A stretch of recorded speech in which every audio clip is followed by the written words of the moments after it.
So hello दोस्तों, कैसे हैं आप? मैं आपका दोस्त डीप एनिमे एक्सप्लेन आपका स्वागत करता हूँ वॉर गॉड सिस्टम के एपिसोड 94 में। तो भाई लोग वीडियो स्टार्ट करो उससे पहले आप सभी से एक बात कहनी है। भाई लोग अभी यहाँ पे एक्चुअली मैं आप सभी के लिए एक नए वे में एक एक्सप्लेनेशन वीडियो लाया हूँ, जैसा कि मैंने आपको कम्युनिटी पोस्ट पे भी कहा था। और अभी इसी चीज की वजह से मैं काफी दिनों से यहाँ पे एक्सप्लेनेशन की वीडियो नहीं भी डाल रहा था। और अब जो कि मैंने इतना सारा गैप लिया था, तो अब उन दिनों के बीच में मैं एक्चुअली सोच रहा था मैं यहाँ पे कौन सी न्यू वे में आप लोगों को अच्छे से और एक्सप्लेन कर सकूं। सो वेल, मुझे एक आइडिया तो मिल चुका है और आपको ये वाली वीडियो के अंदर दिखेगा भी वो। तो भाई लोग, पूरी वीडियो देखने के बाद मुझे कमेंट सेक्शन में बताइए कि आपको ये वीडियो कैसी लगी और आपको इसी तरीके से वीडियो चाहिए या फिर वही पुरानी स्टाइल में। तो बिना टाइम वेस्ट किए वीडियो को स्टार्ट करता है। एपिसोड की शुरुआत में हमें ये मोहतरमा दिखाई जाती है। अभी आप लोग इस लड़की को भूल ही चुके होंगे, तो अभी यहाँ पे मैं आप लोग को याद दिला दूं कि ये कौन थी। सो भाई लोग, इन शॉर्ट में अगर कह दूं तो आप लोग इसे एक विलन के तौर पे सोच लीजिए। और अभी ये ज़्यूफेन के सामने इतनी टक्कर की है नहीं, पर फिर भी यहाँ पे ज़्यूफेन को चैलेंज कर रही है और इसका नाम निंग लियान है। निंग लियान अभी यहाँ पे बहुत ज्यादा कमेंट में ज़्यू से कहती है कि ज़्यूफेन, मैं तुम्हारे बारे में बहुत कुछ सुना है, तुम तो एक जीनियस हो और एक वॉर गॉड प्रिपरेटरी एग्जाम को भी पास कर चुके हो, तो अब तुम इतनी ज्यादा स्ट्रॉन्ग तो हो गई, तो क्या तुम्हारे अंदर इतनी हिम्मत है कि तुम मेरे साथ बैटल कर सको उस मॉन्स्टर टेरिटरी के अंदर? ज़्यूफेन इसकी बात को मन में सोचते हुए कहता है कि ये पागल हो गई है, ये मेरे से मरना चाहती है क्या? एक मिनट, मजाक को साइड पर रखता है। तभी ज़्यूफेन उसकी बात को सुनते हुए जरा हैरान होता है और वो कहता है कि भाई, मैंने कब बोला कि मैं यहाँ पे एक जीनियस हूँ? मैं तो कभी घमंड नहीं करता हूँ, देखो तुम्हारे जैसा नहीं हूँ मैं, इसलिए अब तुम यहाँ पे मुझे परेशान करना बंद कर दो। और फिर तभी ज़्यूफेन अपने मन के अंदर बहुत ज्यादा खुश हो रहा होता है, बहुत मतलब बहुत ज्यादा। अब वो खुश क्यों हो रहा है? क्योंकि अभी यहाँ पे ज़्यूफेन को वैसे मॉन्स्टर टेरिटरी के अंदर जाना था और अब वो भाई इसने पहले से चैलेंज दे दिया है, सो अब वो डायरेक्टली बिना किसी रोक टोक के अंदर जा सकता है। सो वो होगा ही खुश, क्यों ना हो। और फिर तभी उसके अच्छे दोस्तों से रोकते हुए कहता है कि ज़्यूफेन, तुम अंदर मत जाओ, तुम मारे जाओगे, क्योंकि अभी यहाँ पे जो नैन है वो बहुत ज्यादा स्ट्रॉन्ग है। तभी लियाओ ज़्यू से कहता है कि अभी तुम यहाँ पे निंग को एकदम अंडर एस्टिमेट मत करो, क्योंकि अभी यहाँ पे ये जो निंग है वो एक्चुअली पैन की सबसे पहली स्टूडेंट थी और वो बहुत ज्यादा स्ट्रॉन्ग है। वो इतनी ज्यादा स्ट्रॉन्ग है कि वो तुम्हें 2 मिनट में भी हरा दे। पर फिर अभी यहाँ पे लियाओ ज़्यू को जरा जिंग के बारे में जरा हिस्ट्री बता रहा होता है कि भाई वो कौन से रैंक पे थी, वो कैसे रैंक से आगे बढ़ चुकी है और वो पैन की सबसे पहली स्टूडेंट थी। बस अभी यहाँ पे लियाओ ये सब समझा रहा है। और अभी यहाँ पे दोस्तों एक्चुअली निंग का जो रैंक है ब्रिगेडियर इंटरमीडिएट वॉरलॉर्ड का है और अभी यहाँ पे पैन नहीं, यहाँ पे इसको इस मर्सनरी ऑर्गेनाइजेशन के अंदर भेजा था ताकि वो भू की स्टूडेंट बन सके। और हाँ, वैसे इसके पास थोड़ी और एबिलिटीज है। अभी यहाँ पे इसका जो रैंक है वो एक्चुअली कुछ ऐसे रैंक के स्टेज पे है जहाँ की इसको थोड़ा सा और पुश चाहिए ताकि वो ब्रेक थ्रू और अच्छे से कर पाए। Almighty push. और अब यहाँ पे वो ज़्यूफेन को सिर्फ यहाँ पे परेशान कर रही है ताकि ज़्यूफेन जरा एकदम जोश में आके ऐसे गलत कदम उठा के वो मॉन्स्टर टेरिटरी के अंदर आ जाए, जबकि आपको पता ही है कि ज़्यूफेन क्या कर सकता है। पर आप लोग कह लो कि ये इसका एक भ्रम टाइप का है, गेंजुत्सु, कि ये ज़्यूफेन को अंदर जाके मार भी सकती है। तो अब कोई नहीं, अंदर जाके पता चलेगा गेंजुत्सु जब ब्रेक होगा तब। तभी ज़्यूफेन ये सारी बातें सुनते हुए एकदम बड़ी सी स्माइल देते हुए कहता है कि देखो, मुझे पता है कि ये क्या करना चाहती है, पर मैं फिर भी पीछे नहीं हटने वाला हूँ। और फिर वो अपने मन में सोचते हुए कहता है कि देखो, तुम दोनों मुझे माफ कर देना, क्योंकि यहाँ पे मैं तुम लोगों की बात नहीं मानने वाला, पर अब मेरे पास ये बहुत बड़ा मौका आ चुका है और मैं इसे ऐसे तो गंवाने नहीं वाला हूँ। और वैसे सही बात है कि इस लड़की ने मुझे ऐसे ही चैलेंज कर दिया, क्योंकि मुझे मॉन्स्टर टेरिटरी के अंदर ही जाना था। फिर नहीं, अपनी पावर को रिलीज करते हुए ज़्यूफेन से कहते हैं कि ज़्यूफेन, क्या तुम मुझसे इतना डर चुके हो कि तुम यहाँ पे एक छोटा सा डिसीजन भी ले पा रहे हो?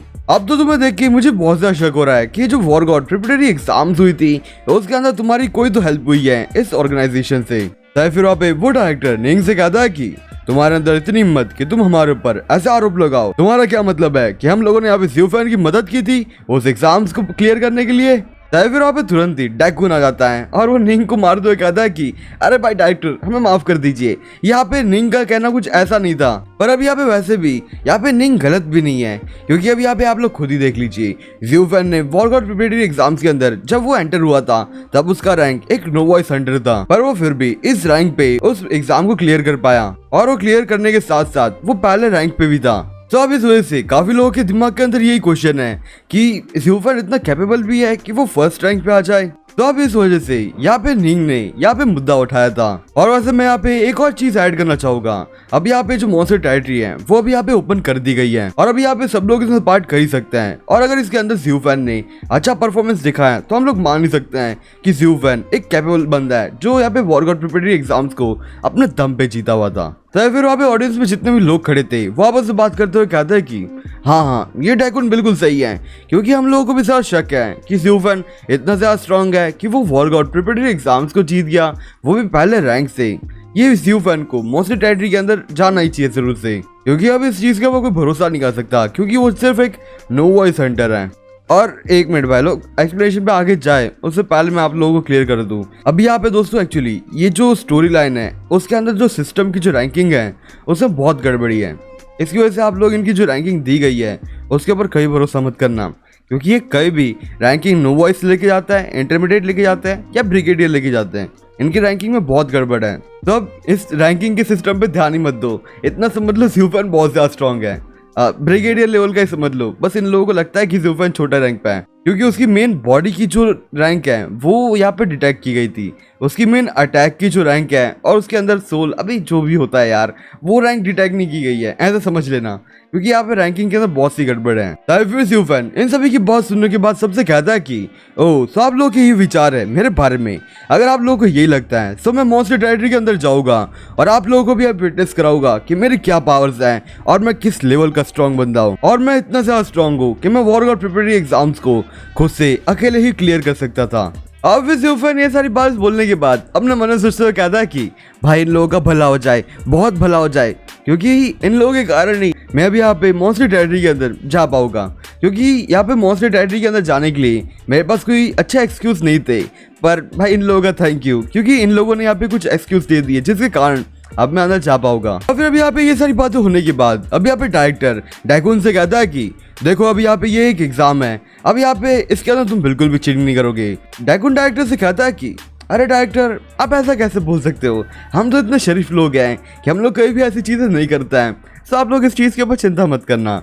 और वही अपने मन में सोचते हुए कहता है कि क्या मतलब मैं यहाँ पे झूठ बोल रहा था, मैं चीटिंग करने वाला हूँ। और फिर वो ये बोलने के बाद वहाँ पे ऑर्डर देते हुए कहता है कि अभी जल्दी से मॉन्स्टर टेरिटरी ओपन कर दो और वहाँ पे बेल भी बजा दो। और फिर तो वहाँ पे वो बेल बजाई जाती है और मॉन्स्टर टेरिटरी अब ओपन कर दी जाती है और हमें तुरंत ही वहाँ पे मॉन्स्टर टेरिटरी का सीन दिखाया जाता है। दोस्तों अब ये जो जगह है वो एक्चुअली मॉन्स्टर टेरिटरी की जो एंट्रेंस है वो है ये। फिर डायरेक्टर उन सभी से कहता है कि देखो अभी यहाँ पे जो मॉन्स्टर टेरिटरी है इसके अंदर जाते तुम्हारे पास 7 दिन का समय रहेगा, तुम्हें इन 7 दिन के समय के अंदर ही अपने पॉइंट्स इकट्ठा करने हैं और जिसके पास ज्यादा पॉइंट्स रहेंगे वो यहाँ पे टॉप टियर में आ पाएगा। और अब यहाँ पे एक्चुअली यहाँ पे तुम लोगों को 1000 पॉइंट्स इकट्ठा करने हैं। अगर तुमने इतना पॉइंट इकट्ठा कर लिया तो फिर तुम्हें प्रमोट कर दिया जाएगा और फिर जो 1st से लेके 5th तक आएंगे उन लोगों को कुछ और रिवॉर्ड्स मिलेंगे। पर अभी यहाँ पे जो 5th से लेके बाकी जितने भी नीचे के रैंक होंगे वो सब ऐसे डिसमेंटल कर दिए जाएंगे, उनका कोई भाव नहीं है। अभी यहाँ पे सिर्फ 1st से लेके जो 4th रैंक है उनको ही कुछ अच्छा मिलेगा, बाकी 5th तो बस नाम के लिए रखा गया है। और फिर ये बोलने के बाद वहाँ पे जो गेट्स होते हैं वो ओपन होने लग जाते हैं और जैसे गेट्स ओपन होता है वैसे वहाँ पे कुछ स्मोक आती है। ज़्यूफेन ये स्मोक सूंघते हुए कहता है कि इस स्मोक के अंदर कितनी सा प्रेशर है, मुझे तुरंत सूंघते ही बहुत सा प्रेशर फील हो रही है। और उसके साथ साथ ज़्यूफेन और बाकी के सारे लोग ही वो ट्रायल के अंदर चले जाते हैं। और अभी यहाँ पे डायरेक्टर अपने मन में सोचते हुए कहता है कि मुझे यहाँ पे अभी मेरे जो बाकी के 2 मेंबर्स हैं उनके बारे में चिंता नहीं है, क्योंकि वो दोनों काफी ज्यादा प्रिपेयर्ड हैं इस एग्जाम्स के लिए। पर अभी यहाँ पे मेरी चिंता ज़्यूफेन के लिए है, क्योंकि वो काफी ज्यादा यंग है और ये इस बार पहली बार इस एग्जाम को दे रहा है। तो मुझे ज्यादा सी चिंता है इस लड़के के बारे में, क्योंकि अगर इसका लक बहुत ज्यादा खराब हुआ, अगर ये एकदम डेंजर साइड पे पहुंच गया, पर फिर अभी ज़्यूफेन उसकी टेरिटरी में चला जा चुका होता है। और डायरेक्टर ये मैप पे देखते हुए कहता है कि ये लड़के को इसी जगह पे जाना था। तभी डायरेक्टर उनसे हंसते हुए कहता है कि ये लड़के का लक बहुत ज्यादा अच्छा है, ये लड़का इतना अच्छा लक कैसे हो सकता है, ये पहली बार एग्जाम को दे रहा है और ये पहली बारी में डेंजरस जगह के अंदर जा चुका है। पर चलो अब कोई नहीं, आखिर ये वॉरगॉड प्रिपरेटरी एग्जाम्स को जीत चुका है, तो देखते हैं ये कितना जिंदा रह पाता है। और फिर उसके बाद में अगले सीन पे एक गेट दिखाया जाता है और अभी यहाँ पे तुरंत ही ज़्यूफेन वहां से गेट से बाहर निकलता है और वो जैसे गेट से बाहर निकलता है वो सीधा पानी के अंदर गिरता है और पानी के अंदर गिरते ही वहां पे कुछ मॉन्स्टर्स आ जाता है। इनकी बॉडी स्ट्रक्चर एक्चुअली क्रोकोडाइल और थोड़ी स्नेक की मिली हुई थी। ज़्यूफेन तुरंत ही अपनी रस्सी निकालते हुए पेड़ से लटकते हुए बाहर से निकल जाता है और वो बड़ी शुक्र मनाते हुए कहता है कि अच्छा हुआ मेरे पास ये रस्सी थी, नहीं तो मैं बुरी तरह से फंस जाता इधर, क्योंकि पानी के अंदर मैं इतने अच्छे तरह से अटैक नहीं कर पाता और ये मॉन्स्टर तो मुझे छोड़ता भी नहीं। और फिर उसके बाद ह्यूफैन एक पेड़ की टहनी के ऊपर बैठते हुए कहता है कि सो अब यही जगह है जहाँ पे मॉन्स्टर टेरिटरी है। पर एक मिनट, मैं इस मॉन्स्टर टेरिटरी के अंदर कहाँ पे हूँ? मुझे पहले वो तो पता चलना चाहिए ताकि मैं यहाँ पे अच्छे से हंट भी कर पाऊँ। और फिर तभी थोड़ी देर में वहाँ पे किसी के पैरों की आवाज आती है और फिर वहाँ पे हमें एक बंदा दिखाया जाता है जो शैडोज में छुपा होता है। और भाई लोग गैस करो कौन हो सकता है ये? कौन ही हो सकता है यार? निंग है ये। इसका गेंजुत्सु अभी तक टूटा नहीं है, बस 1 मिनट बाकी है। निंग बड़े स्माइल देते हुए कहते कि भाई तेरा लक बहुत बुरा है, बहुत मतलब बहुत बुरा। इतना बुरा लक कैसे हो सकता है किसी का? इतनी डेंजरस टेरिटरी में तुम्हारा यहाँ पे आना हुआ, सही में तुम्हारा लक बहुत बेकार है। पर अब तुम इस चीज में किसी को ब्लेम मत करना क्योंकि तुम अब मरने वाले हो। और वैसे बोलते हुए क्रॉसबो से ह्यूफैन के ऊपर टारगेट कर रही होती है और वैसे तुरंत बोलते ही वहाँ पे उसे शूट भी कर देती है। ह्यूफैन तुरंत ही यहाँ पे सूट सेंस कर चुका होता है और वो कहता है कि 1 मिनट, कोई मेरे ऊपर स्नीक अटैक कर रहा है। और वो तुरंत ही वहाँ से भाग चुका होता है और वो एक्चुअली पहले सेंस कर चुका होता है कि उसकी तरफ एक एरो आ रहा है जिसके अंदर बॉम्ब लगा हुआ है और वहाँ पे वो बॉम्ब ब्लास्ट भी होता है। बस ह्यूफैन कहता है कि मेरी बॉडी की रिफ्लेक्सेस बहुत ज्यादा अच्छी है, इसके कारण मुझे ये छोटे मोटे खतरे कुछ नहीं कर सकते। सो भाई कोई मेरे ऊपर स्नीक अटैक कर रहा है, सो भाई तुम मेरे गेंजुत्सु में हो, बाहर निकल जाओ। और फिर ह्यूफैन ऐसे बोलते हुए एक पेड़ की टहनी पे बैठ जाता है और फिर वो तुरंत ही एक जगह को देखते हुए बहुत हैरान होता है क्योंकि वहाँ पे कुछ स्मोक आने लग चुकी होती है। ह्यूफैन कहता है कि जहाँ पे पेड़ कटे थे वहां से क्यों यहाँ पे स्मोक निकल रही है? तभी फिर वहां से निंग कहती है कि तुम बेवकूफ हो क्या? ये पेड़ का पॉइजन है, जैसे पेड़ कटेंगे वैसे पॉइजन बाहर आएगा। और फिर नहीं यहाँ पे बहुत ज्यादा अच्छी सी इविल स्माइल देते हुए कहते हैं कि अबे तुम यहाँ पे ट्रैप्ड हो यार, ये पॉइजन बहुत ज्यादा खतरनाक है क्योंकि ये पॉइजन मार्केट में बहुत ज्यादा फेमस है इसके इफेक्ट के कारण, क्योंकि जो भी बंदा यहाँ पे रहता है वो आसानी से मारा जाता है। तो अब अभी मेरा यहाँ पे फाइनली मेरा जो रिवेंज था वो तुमसे ले लिया मैंने। तब फिर हमें अगले सीन पे यहाँ पे डायरेक्टर और डैगून दिखाया जाता है। डायरेक्टर बड़े गुस्से में डैगून से कहता है कि तुम लोगों की इतनी हिम्मत कि तुम यहाँ पे हमारे जीनियस को यहाँ पे मारने की कोशिश कर रहे हो, वो भी इस टेरिटरी के अंदर। तुम लोग सच बताओ, ये तुम लोगों का प्लान था ना? तब फिर वो डायरेक्टर और वो डैगून अपनी पावर को रिलीज करते हुए कहता है कि देखो डायरेक्टर, ऐसा मेरी कोई गलती नहीं है, ये मेरा प्लान नहीं है, ये निंग का प्लान है, ये उसने अपने मर्जी से किया हुआ है और वो शायद से ह्यूफैन से अपने कुछ पर्सनल से बदला लेना चाहती है। सो उसे मैं क्या कर सकता हूँ यार? और अगर तुम्हें फिर भी यहाँ पे मुझसे कोई प्रॉब्लम है तो तुम जाके रिपोर्ट कर सकते हो, मेरे पीछे मत पड़ो तुम। पर फिर यहाँ पे डायरेक्टर और डैगून एक चीज को देखते हुए काफी से हैरान होता है। अब हमें फिर से अगले सीन पे यहाँ पे वो निंग और ह्यूफैन का सीन दिखाया जाता है। यहाँ पे ह्यूफैन बहुत ज्यादा स्मोक में घिरा हुआ होता है और निंग वहाँ पे कहती है कि मुझे लगता है कि ये बंदा बचने भी वाला है। पर फिर यहाँ पे ह्यूफैन अपनी टेक्निक यूज करते हुए वहां से एकदम तेज से भागते हुए आ रहा होता है। ह्यूफैन भागते हुए मन में सोचते हुए कहता है कि चलो ये तो अच्छी बात है कि मैंने वहाँ पे ग्रे नेस्ट डैन का वो लाइफ वाटर पुल पिया था, जिससे कारण से मेरी जो हेल्थ है उसके ऊपर कोई इफेक्ट नहीं हुआ है, बस मेरी यहाँ पे जो रिकवरी रेट है वो कम हो गई है। और फिर ह्यूफैन निंग के पास जाते हुए कहता है कि क्या तुम्हारा गेंजुत्सु अभी तक टूटा नहीं है?